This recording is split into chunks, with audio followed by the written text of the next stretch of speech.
Hi folks, I have a quick little 20-30 page PowerPoint that I just want to run through on how they caught Rex, the Long Island killer. It's all from the indictment, but I've tried to organise it, and I've done a lot of colour coding just to make it easier for people to visualise it.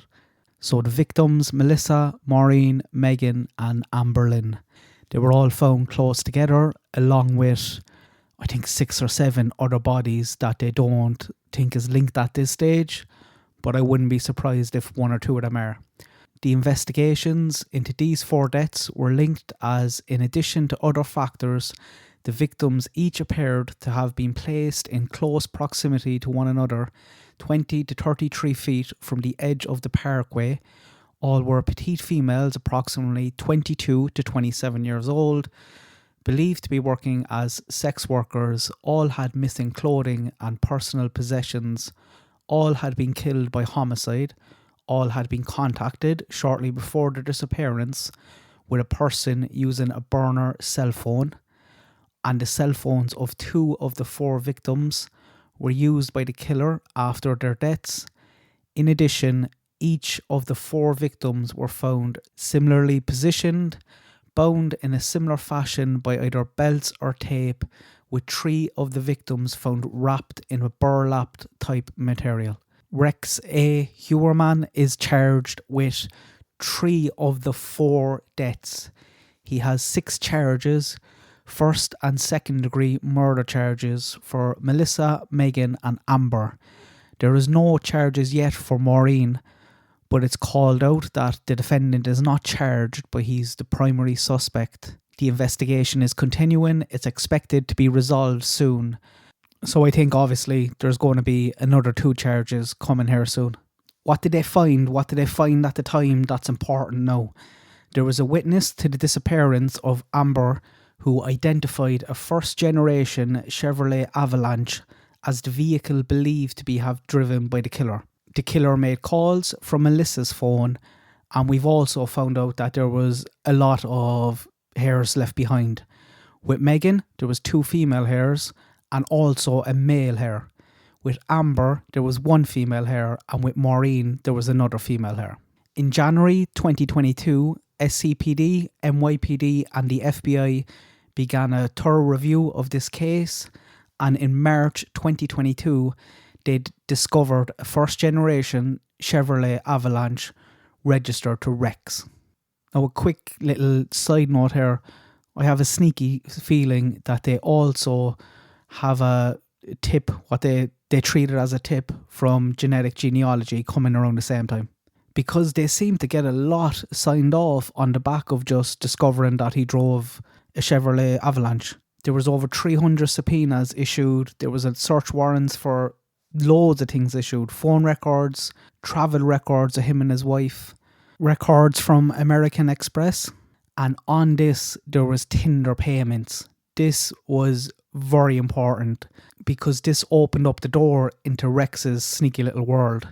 The Tinder records were linked to a cell phone ending in 1697. So they find from Tinder records this phone number, and they also find an email from Springfield Man 9. Springfield Man 9 AOL account was set up in January 2011 under the name John Springfield with a Queens zip code and a cell phone ending in 2671. Verizon records show that Rex's current cell phone accessed this Springfield Man 9 AOL account for 3 hours in 2022.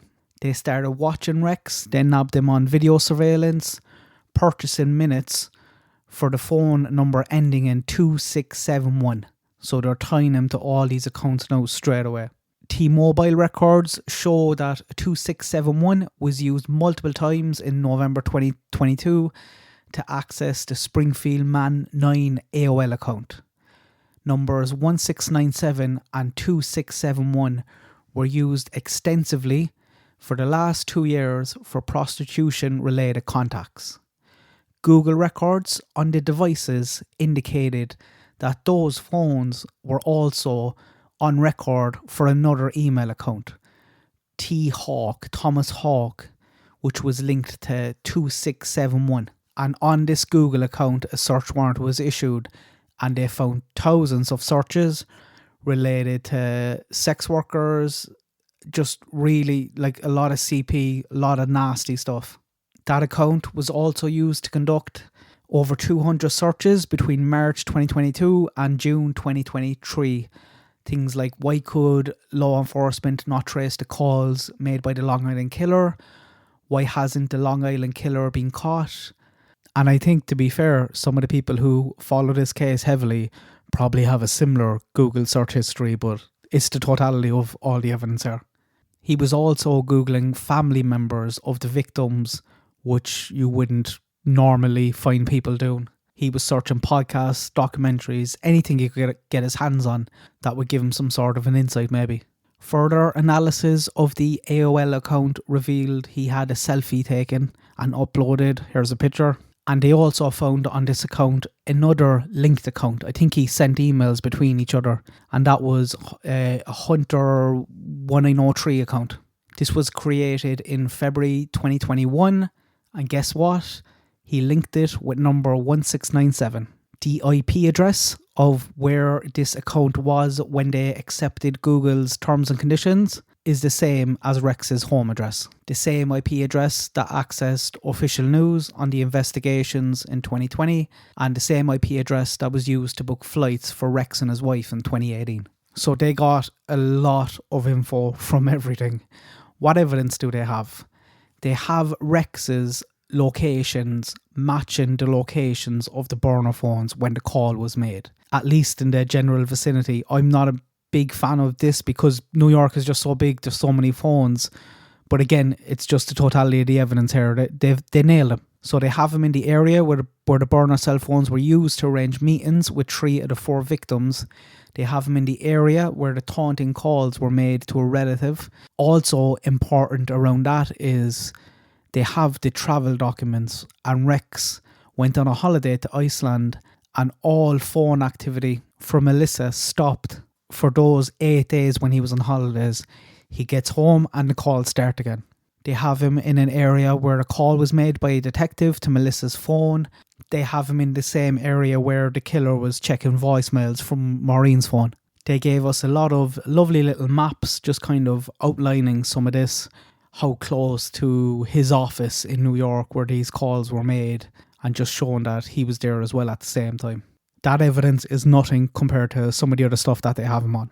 In July 2021, they started looking at the female hairs again because DNA techniques have come a long way, and they started doing genome sequencing on them. They were sent to Lab 1, which determined that all the hairs belonged to the same person who was not one of the victims, a white female. In July 2021, SCPD recovered bottles from the trash from Rex's home. These bottles were swabbed and they were sent off for DNA profiling. In February 2023, they concluded that one of the DNA profiles that was taken from the bottles from the trash from Rex's home was a match to one of the female hairs. The following month, in March 2023, they sent it to a second lab to confirm the results, to do independent analysis on it. They compared it with Amber Lynn and Megan, the hairs that were found on their bodies. And guess what? It was a match. The female hair found on their bodies came from Rex's wife. Records established that Rex's wife wasn't there at the time. She wasn't there at the time of the disappearance of any of the girls. They don't have the records for Maureen, so they can't confirm that. So they don't think, obviously, she was there or anything. They just think that the hairs that were found on the victims' bodies came from her house, was transferred onto Rex's clothes and then transferred onto the victims. So that's the female hair sorted. We know where they came from. What about the male? There was a male hair found on Megan, found at the bottom of the burlap. In January 2023, they started tracking Rex around New York. He's on 5th Avenue, stuffing his face with a pizza, throws it into the bin, doesn't leave much left, but he left enough. They take the pizza and they're able to get a DNA profile from the crust. Lab 1 recovers DNA from the crust and they send it to Lab 2, and then Lab 2 determine that this DNA from the pizza and the DNA recovered from Megan's body are the same. And that's the jackpot. That's just the jackpot. To make things even better, when they arrested Rex on July 13th, on him was the 2671 phone. So he can't deny he had that phone, and by extension, that links into all the other accounts and everything else. They absolutely smashed him. It will be interesting to see if there was a tip come in the middle of this, at the start of this investigation, from genetic genealogy to say you should be looking in this area, and is that how they found the car? It's mightily impressive, everything, the whole police investigation, the work that they put in. There's videos coming out of them just stalking him around New York, and his attorney said when he met him he was crying saying he didn't do it, but I have a feeling he's going to have a change in that tune once he sees the evidence they have, because like I said, they smashed him. Let me know what you think. Good luck. God bless. I hope everyone has a nice day.